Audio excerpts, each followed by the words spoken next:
All right, what's up, man? Welcome to the Chris? Zone. Thank you for having me. Jim Appreciate Jackson, it. my Ohio. It's an Ohio thing. Homeboy, we repping. That's right, Ohio thing. All right, let's get it started. All right. Look, last night the Rockets bounced the Thunder out of the playoffs. Russell Westbrook struggled badly again in the fourth quarter, but I think critics are unfairly hammering him. Here's what our own Colin Cowherd had to say. This is what's happened in Russell Westbrook's world. Excuse after excuse after excuse. By the way, if Oklahoma City's so bad, why do they always lead going into the fourth? All right, you heard it. All right. Yeah. How much blame does Westbrook deserve for this series loss? Well, Chris, you covered it long enough. He has to take some blame. I mean, he's the one taking the shots, or if he turns the basketball over because he's trying to do too much, that's on him. But also a lot of it has to do with the makeup of the team. Not really having the quality shooters. Now, again, these are professionals. They know how to play, but are they built for what he needs them to do in regards to catch and shoot when he's dribble penetrating? Do they have another player that can make plays for him to make it easier? Colin talked about Michael Jordan and LeBron, but they also had complementary players that made it a lot easier for them to ease into the fourth quarter and not going, all 100% the whole time. Jordan wasn't winning it until Pippen came into his own. That's right. And Phil Jackson. LeBron didn't win it until he went to Miami and obviously had plenty of help there. And he's got plenty of help in Cleveland. Right. Now, look, like you said, Westbrook's got to be blamed. I think in the fourth quarter, it wasn't so much physical fatigue as it was mental anguish that we about to lose and it's about to be over. And frustration with his teammates because every time he went out of the game, the lead just crumbled. I mean, they were plus 15 with him in the series over all 5 games, minus 58 without him. So who else is to blame with that then? I think the most blame I think goes to the players, right? The supporting cast, right? I mean, he wasn't, he had his problems. I think he tried to play outside of himself, tried to do too much. But here's the thing, Chris. Who on the supporting cast is really, besides maybe Oladipo, you could say, 34%. And he shot 34%. You could say, I trust you in the fourth quarter. You see what I'm saying? So, yes, on those second, but they're put in a position where that's not who they are. They're complimentary for a reason. They need another 1 or 2 players to help them out, and they don't have it. Well, this is the question with Russ, to me. Does he play, is he Allen Iverson? Remember, Iverson didn't go far in the playoffs other than that 1 year to the finals. And then AI didn't get frustrated with the losing. He always wanted to stay in Philly whether we win it or not. Do you think Russell eventually gets tired of this and wants out, or it forces them to bring in other players, or he's just cool, the rest of his career there dominating individually? Well, based on his decision to stay and why he stayed, I think he's cool where he's at. If the organization is going to make the right moves to bring the people in that's going to complement. They got to add some shooters. Yes, I would add shooters, bring in and run Mike D'Antoni's offense. I would bring and I'll play with one post player. Yeah, I would play with one to keep it open. Yep. That's what I would do. It's on you. All right, let's see. So we're going to stay with this topic of the 2 leading MVP candidates. Chris, you voted for Russell as your MVP, but if you had to start a team today, who would you choose, Westbrook or Harden? Whew, that's a tough one because I did choose Westbrook for MVP, and I'm fine with that. But honestly, if I had to start a team, I'd take Harden. Why? I think he's easier. First of all, he's more versatile. I think he can play at different paces. That's one of Russell's weaknesses is that he's always 120 miles an hour. And late in games in the fourth quarter, when I think you need to play with a little more pace and don't take such quick shots, he doesn't really understand that, at least not yet. Harden, I think, does. He's a better three-point shooter. Neither one of them plays defense. Harden's slightly more efficient throughout his career. And he's shown, remember when he was on OKC, he came off the bench. He played second or third fiddle to Russ and KD. So I think if you add better players, he would be more apt to get along with them as far as on the court and chemistry than Russell is. I'm gonna go the opposite, and I'm gonna say this. I got an ego, and I say that if I'm the owner, I'm gonna get the right coach, the right players. I'm gonna be the voice of reason for Russ to get in his head of how to play the game. They've been telling you that for like 10 years. But here's the thing. Scotty Brooks, who I love to death, wasn't disciplined enough. Billy Donovan is not disciplined enough. So they allow Russ to do whatever. At the end of the day, players want to be taught. Players want to be shown how to win and be successful. You show them that, I believe Russ turns the corner And now he's still going to give you some headaches because that's just who he is. Yeah. But I played with AI. It was the same thing. Once he understood what Larry was really talking about, his whole attitude changed. Okay, he always was going to play hard, but playing the right way, like Larry Brown used to say, it took AI a few years to really understand that. And once he saw the success and how to play the right way, he changed how under Larry Brown. He changed that a lot. Okay. And that's my thinking behind it. So, okay, so you going to – now, what if you put Russell in D'Antoni's system? What do you think he would have done this year? Like, switch him and Harden. What do you think happens? It's hard to say, but I think he would have did the same thing. Harden did? Yeah, now, Harden plays at a different pace. I think with Mike, he could teach Russ how to bring that down a notch in order to win the goal, he ain't hold back. disciplined Oh, wait, either, but he's non-confrontational too. Yeah. But I think Russ would have trusted his teammates a lot more. It's tough. Yeah, it's a good one. Yeah. It'd be interesting. Uh-huh. You can't go wrong with either, obviously. All right, let's move on to the Warriors. All right, in the last game, Steph Curry, Game 4 against Portland, closed them out, scored 37 points to lead the Warriors to a dominant performance in their victory over Portland. I been Steph Curry with the shot, been cooking with the sauce, Chef Curry with the pot, boy. Did Steph show that he's in the same class as LeBron? What class? Math class? Well, I mean, what class? Not in the same class? On, Come on. Stop it. He got to build up equity over 10-plus years. Okay. When we're talking about comparing him. Now, you made a great point yesterday when we were talking about the impact on the game. Yes, his impact on the game. Is as great as LeBron? Yes, because internationally, you think about it, most kids can't grow up and say, I want to be 6'8", 250, jump out the gym, and run and dunk.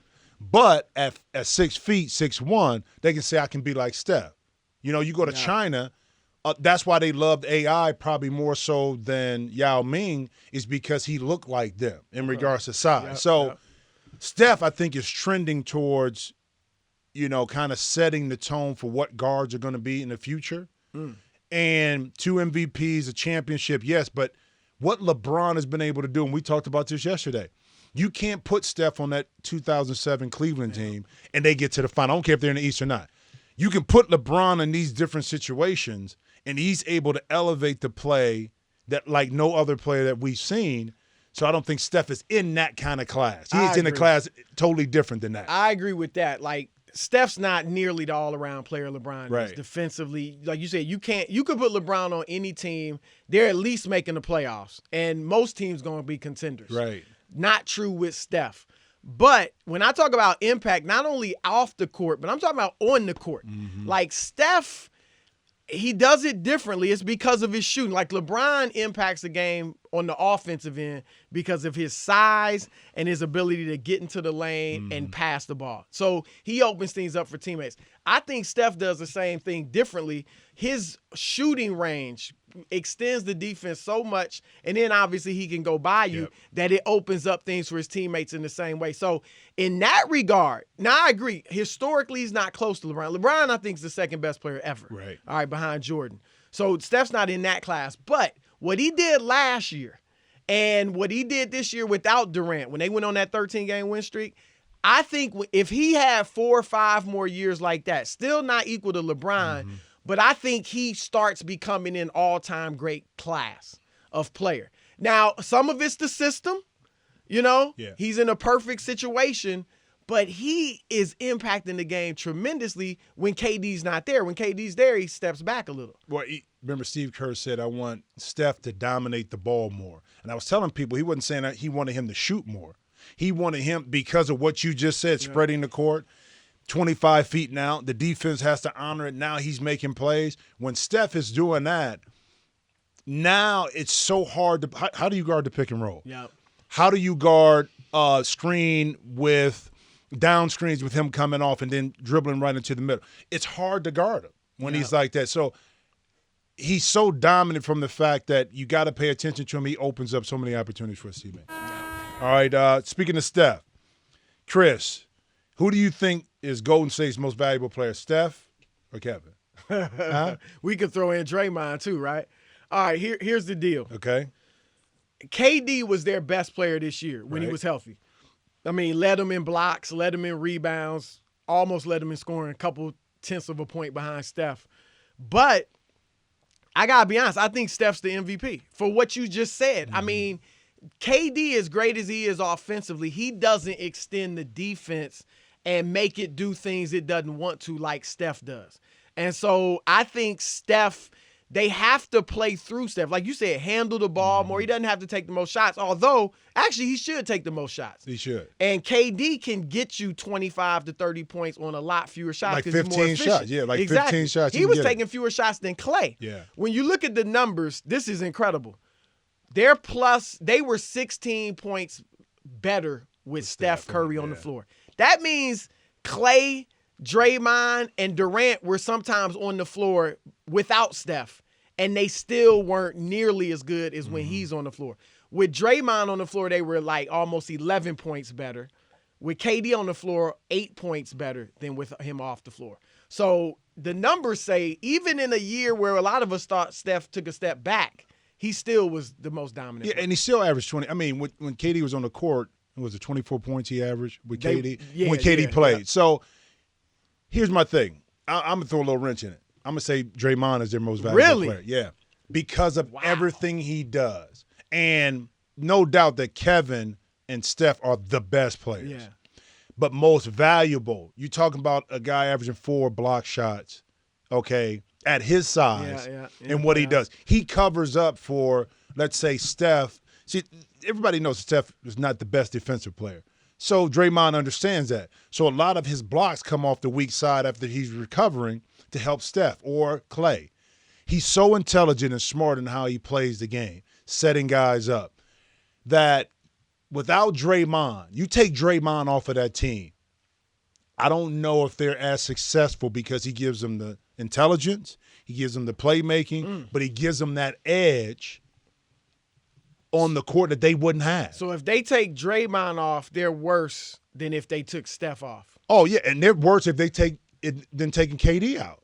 Because he's an equalizer. He can guard your 3, he can guard your 4, he can guard your 5. All 5. He can sit there, he can make plays for you.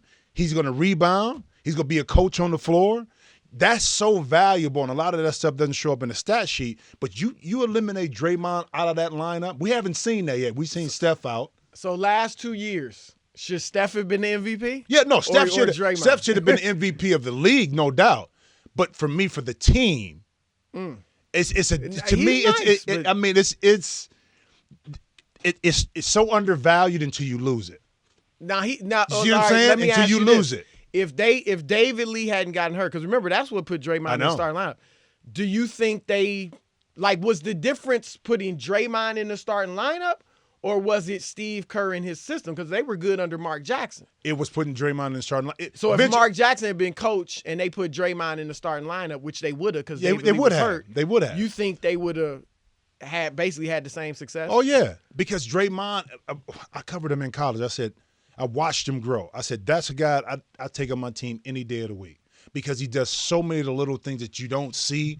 As a basketball player, you see it. You take it for granted you can see it until it's not there. Yeah. See, because we haven't had, luckily for Golden State, they haven't had the misfortune of not playing a lot of games without him. Mm-hmm. So they don't know how much they miss him until he's gone. Yeah. See, and that's the luxury of having him on the court. Because he's been there. All right. Draymond better than Steph. No, I didn't say that. That's how we do it in the zone. I didn't say that. All right, let's go to another series. All right. Is there another series out there? Right? Rajon Rondo for Chicago is trying to come back from injury to play in Game 6 against Boston. The Bulls have not looked the same without Rondo, obviously lost their 2 games. But his contract's only partially guaranteed for next season. He gets $3 million guaranteed. It's a $14 million that they owe him. Should he play through this injury to help out the Bulls or protect himself? Great question. It's funny, too, because the question should be, is it more valuable for him to sit out, they lose, and they understand his value even more than to come back? You see what I'm saying? Yeah. But as a player, he wants to play. Now, if it was a lower extremity where he could cause further injury, I would say don't even try it. Back, ankle, knee. I mean, if it was – but being on the hand, there's ways you can protect it. He's just playing through pain. He's just playing through pain, but it's his right hand. So it's his predominantly shoot. Well, we ain't gonna worry about the shooting part of it. But the ball handling and passing. Can he still play defense the same way with that hand? So if he feels comfortable as a player and he's not going to cause any more damage, why not? Why not figure out ways to put him in the game? Because, Chris, at the beginning of the year, it was Rondo, Jimmy Butler, Dwayne. Yeah. We kind of getting this big three. Then the stuff kind of happened in the middle with the veterans and the talk. And then you bench Rondo. Is he messing up the locker room? Then all of a sudden you get to the play. How the narrative changed from here to here to now they can't win it without Rondo. So his value is being, I think, it was understated before. Yeah. But now in this particular series against this team, I don't know if his value is the same against Washington as it is against Boston. That's to your point. You know what I mean? Does he just sit back and say, look, I showed them they need me, and I showed other teams that I still am valuable in this league? Because, the narrative was that he can't shoot threes, so he's like a dinosaur. Even in Sacramento, he led the league in assists. Yep. Nobody really wanted him as a free agent. Now, see, this is to me is about changing his narrative. Now I think as a free agent, if that's what he becomes, teams will want him. They see he's a winner. We know he's a winner from the past, but they'll also see that he's a leader. When he challenged Jimmy Butler and Dwayne Wade, that said a lot about him. Now I'm not as afraid to bring him into my locker room with some younger players because all the reports are he was great in the locker room with the Bulls' younger players. And he changed it, so does that make sense for him? Now, is it just Chicago?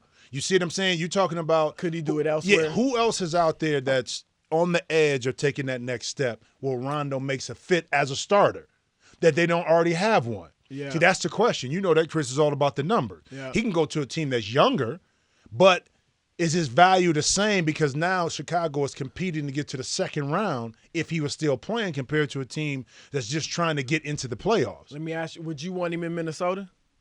Yeah. Because I know Tom Thibodeau wants veterans. Oh, yeah, and I think he'll respect Tom. You see what I'm saying? I think he worked with him obviously in Chicago, exactly, in Boston. In Boston. So I think he'll respect him. He's a guy. Now, the problem still exists, though. With Minnesota, you still need a point guard that can catch and shoot. Because you got those dynamic players down low and on the wing. What's his name? Rubio. And he can't. So at one point with Minnesota, you got to have a shooter out there on the court with those guys to relieve some of that pressure at some point. Yeah. I think he should play because, again, this is helping his image, showing he's tough, showing he's a team-first guy, especially with your contract on the line. So, but, it's interesting. We'll see. All right. Let's see. After getting swept by the Cavs in the opening round, Paul George was asked if he wants to stay with the Pacers. He had this to say. With free agency pending for you, do you want to stay in Indiana, and how do you proceed at this point? Does the All-NBA situation will that have an impact on what you do? I ain't even at that point yet, Bob. Next question. Look, I think he wants to move on. I think we all feel the same way. The question is what's the best fit for him? Where should he go? Yeah, what do you think? I would like to see – look, everybody's talking the Lakers. All right? This is my problem if I'm Paul George and I'm looking at the Lakers. Yeah, I know it's L.A. It's the glamour franchise. It's where I'm from. Right. But am I going there to be on a mediocre team for the meat of my prime? Yeah. Because if you're in the West and you're not making the playoffs, you're not making an all-star team. It's already tough enough with all the forwards, all the players they have in the West. So I think he needs to stay East. You could look at Boston. I think, though, Miami, best fit. Miami, that's best yeah. fit. You need to go somewhere where they know how to win. Yep. Where there's a culture. I mean, the Clippers are a case in point of the importance of knowing how to win. And I know Doc's won a championship, but he has not been able to put that culture with the Clippers. Yeah. You look, there's only a handful of teams that tend to win championships, and they got a culture. And obviously you got Pat Riley there. Look at when he was with Indiana when they were a great team. They had a shot blocker, Roy Hibbert. Now you got Hassan Whiteside, who's better than Roy Hibbert. You had a good point guard, George Hill, Goran Dragic, not the defender that Hill was, but certainly probably a better offensive player and a playmaker. You got some role players. Now, they might have to trade some of them if they want to. Like, I'd trade for him this year rather than wait for him to become a free agent. You got Justice Winslow, Tyler Johnson. You got guys you could trade for him. Wayne Ellington. I would try to keep Waiters. And if I put Paul George on that team with a championship coach and Eric Spoelstra, I think I'm challenging I'm not going to say they're better than Cleveland, but I think they're right there, close to Cleveland, and certainly probably better than anybody else in the East. Well, I played in Miami, and I understand what the mantra is in the mindset of Pat Riley. When you come here, like Deion Waiters said, you're going to be in the best shape of your life. We'll teach you how to win. They taught LeBron how to win. Yep. Okay? Now, I'm going to back up, too. Paul George answered the question like he's not thinking about it. Bruh, we under contract. We know in our last year of our deal, we know exactly. we got to renegotiate the deal or we going somewhere else. Yep. Paul George understands that coming into this year is probably a make-or-break season for him if he stays in Indiana. He's been thinking, as a player, you've been thinking about it. There's no way you can avoid that thought. Now, whether he chooses to push the button and force them to make a trade, that's a whole different subject. But the point you made, in the peak years of his basketball career, you don't want to be stuck. Okay, it sounds great to be the franchise guy at the Lakers, but if you still only winning 30 games in the West and not getting an advance, because ultimately he wants to be viewed upon like LeBron, Steph, KD, all these guys who are winning, and the only way you do that is by winning. So what's the bet? What you think is the best place? I didn't even think about the Miami deal until you said it, and it makes a lot of sense. One, you stay in the East. Two, you with an organization that's so professional and teaches you how to be a professional and win. And he's going to surround, Pat is, with the right tools to give you an opportunity. I like that. And they already got great players. I like that. They were a game away from making to the playoffs. So I like that. All right, cool. Chris, All right. I see. Okay, I like that. That's why you get paid the big bucks. I rent a beach house in Miami. Wake up with no jammies. All right, look. Last night, the Clippers fell behind 2-3 in their series against the Jazz. With Blake Griffin injured yet again and out for the rest of the playoffs, this looks like another lost season for the Clippers. Jim, is it smart for Blake and the Clippers to part ways? Okay, let's start with Blake.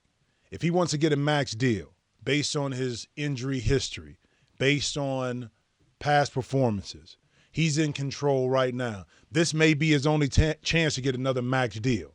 Okay? Let's say he plays it out, gets hurt again. After this year, could he get a max deal? If he opts out this year, goes and get a max deal, now he's set. Yeah, he probably going to opt out. But you see what I'm saying? Yeah. The question is, does he stay with the Clippers or does he look to go elsewhere? I think they got to make a move. I said they were 2 years removed from being the team who we all thought they were going to be. They're exciting. LA loves the alley-oops, but when you can't make it through a first or second round, when you have the expectations, you have the talent, and that falls back onto management. Yeah. Team, how do you build out your team? Chris Paul is doing everything he can. I mean, last night he was his series, tremendous. Man. And you know what's getting lost is his play. Yeah. In all the playoffs.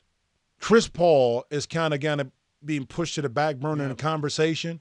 But what he's able to do with that team in those big moments is incredible. But it's all for naught because they're going to be out of this against this Utah team who's out executing them, has more weapons, and feels more confident than the Clips. So if I'm Blake, I'm exercising my option. It's not a lot of great teams with cap room. I know, but you force something. Minnesota, you know what? Philadelphia. You force the Clippers, I think, either to opt out, sign and trade, something in order for you to take control of the situation. Now, do you want to play in the East or do you want to play in the West? It's a big question. I mean, it's better for him to go East. Oh, big time. You know, obviously, it's not as many great players over there. You can have a chance to look. Boston, he just may need a new start mentally.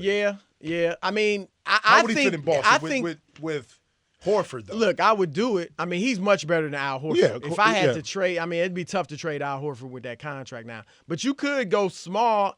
It's not a great fit because you're not going to spread the floor. Yeah. Because you got Horford, you got Blake. You're not spreading the floor at all. Washington, I wouldn't give up Beal and Otto Porter for him. Because you want to give up Otto?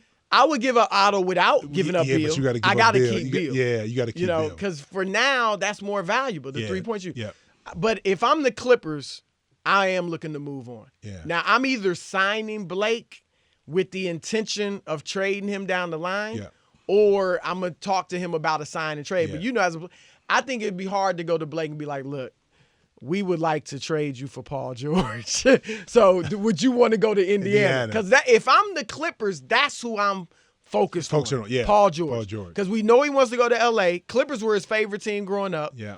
But again, does he want to go to the Lakers and be mediocre, maybe miss out on All-Star games, or go to the Clippers and now all of a sudden you're at least elite? I don't know if you can win championships or not, but you're in that class now and you making All-Star teams, you getting the pub that you want. Yeah. I think if I'm the Doc Rivers or the Clippers brass, I'm going to Larry Bird and trying to trade Blake Griffin for Paul George. And maybe a 3-team deal because they got Miles Turner. Maybe they thinking we don't need Blake, but maybe you send Blake somewhere else and then other players go to Indiana. But that's what I'm focused on if I'm the Clippers. Yeah, and you have to massage that relationship with Blake because ultimately with that player option, he's got to agree. Yeah. You know, and you got to position it where it's the best for both worlds. Yeah, you and got to have him give you some options as well, and see if it works out. Because I just think Blake is invested in L.A. He wants to stay. You see what I'm saying? Yeah. So it's much more. So that's going to be a harder decision. So it might be signing him and then trading him at the deadline or something like that, which might be cold-blooded. But you know, his agents, you know, they understand the business. They know all the scenarios. So it's going to be interesting to see what happens. How quickly this thing evolves once this series is over. Now, again, the Clippers could go to Utah and win and bring it back home. Yeah. So we're prematurely talking about this, but you know they going out in the next round. They'd be lucky to get a game. Goodbye.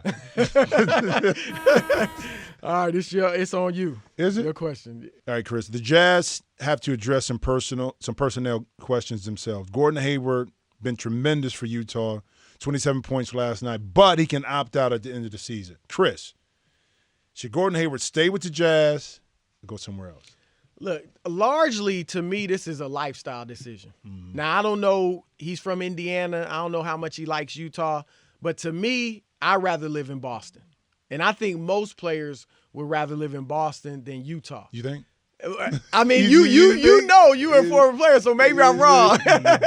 But I would rather go to Boston. I'm with you. you would? All right. I've heard good things about Utah, though. Yeah. So, all right. So I think, his former college coach, Brad Stevens from Butler is there. I'm not going to say they're a player away from beating Cleveland. But you get Gordon Hayward. Now you have two legitimate stars with Isaiah Thomas. I think he's a good fit with Isaiah because when you watch their series, the Jazz right now, Hayward doesn't have to have the ball all the time at all. He can play off the ball and still get his.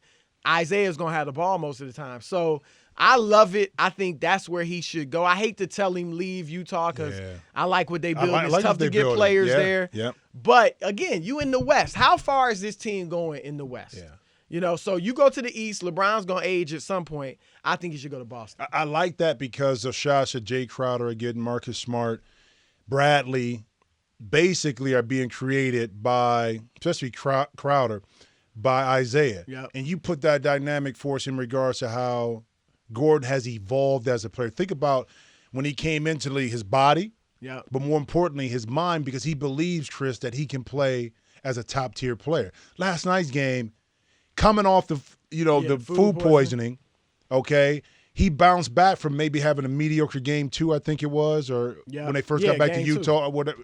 But that shows his growth. Would he have been ready 2-3 years ago? No, for that big stage. But now he's ready for it. He can shoot it. He passes it. People forget he's about 6'8". Yeah. Okay? And he has the guts and a short enough memory, which is important, to go out and play. So you hate for him to leave Utah because they're building something really special there.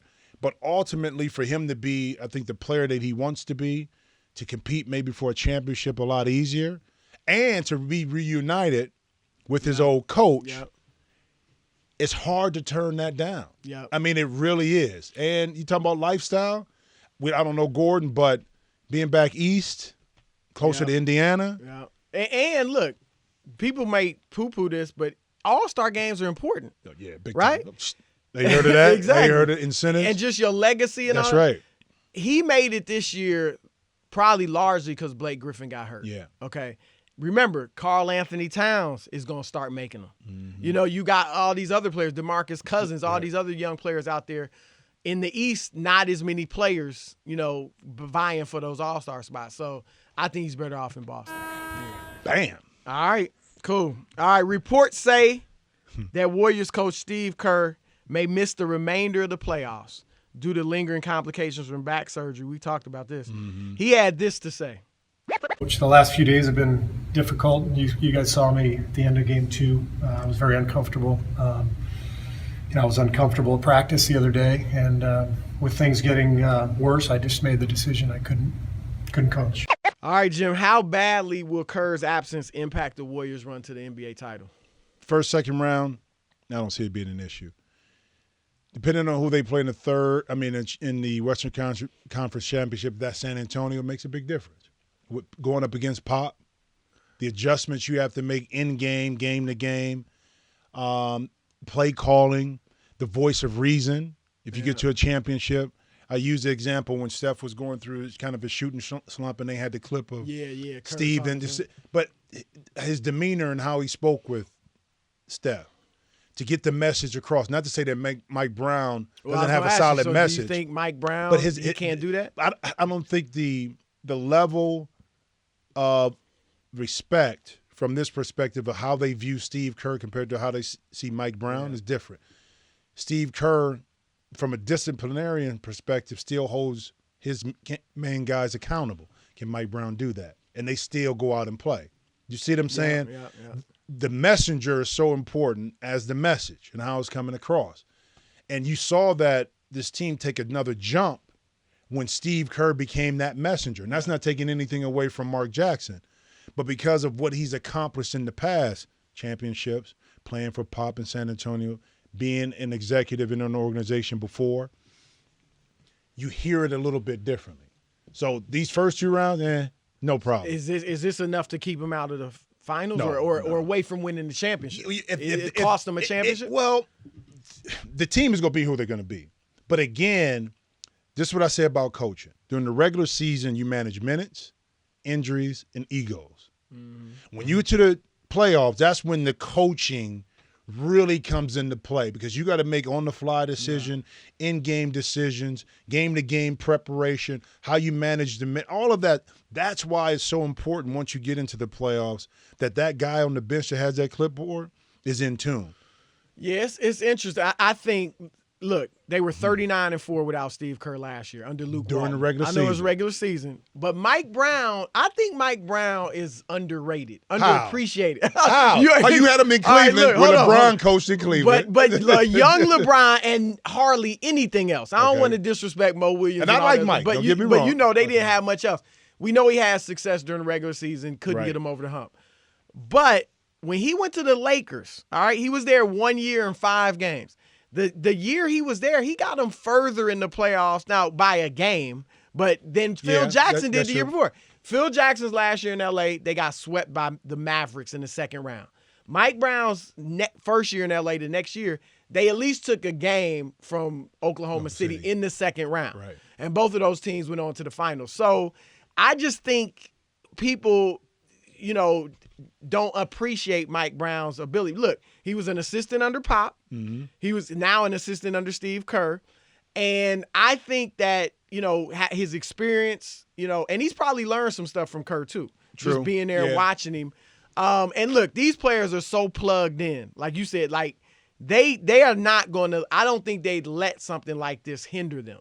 And the problem with Mike Brown was his offense, we know. But you don't have to touch the offense. Well, that's true. They ran it without Kerr under Luke Walton. They know how to run it. And Kerr will still be there, just like he was when he was injured when Luke was coaching. He'll still be able to talk to him. He's probably going to be talking to Mike Brown every day, giving him strategy. You know what I mean? Just like he was doing with Luke. Yeah, exactly. So I think because I think Mike Brown's a great replacement, I don't think it's enough to stop him from winning the championship. Yeah, I'd rather have Mike Brown in that situation because he's been there. He's been in the battles. He's been through championships before.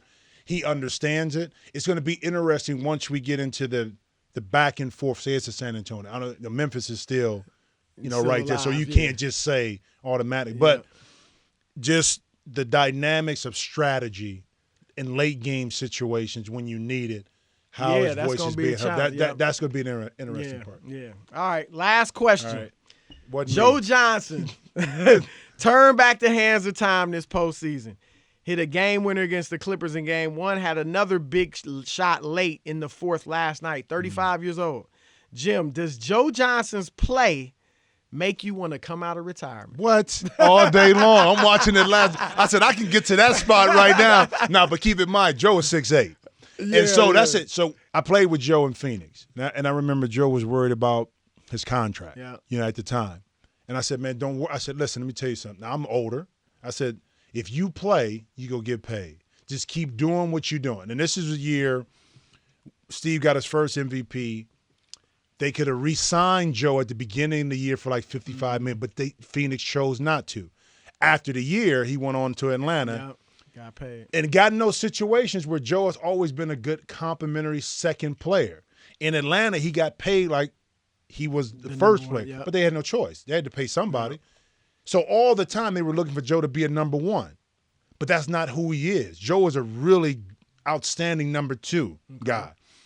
Now, with this Utah team, you put him in isolations and give Quinn Snyder a lot of credit.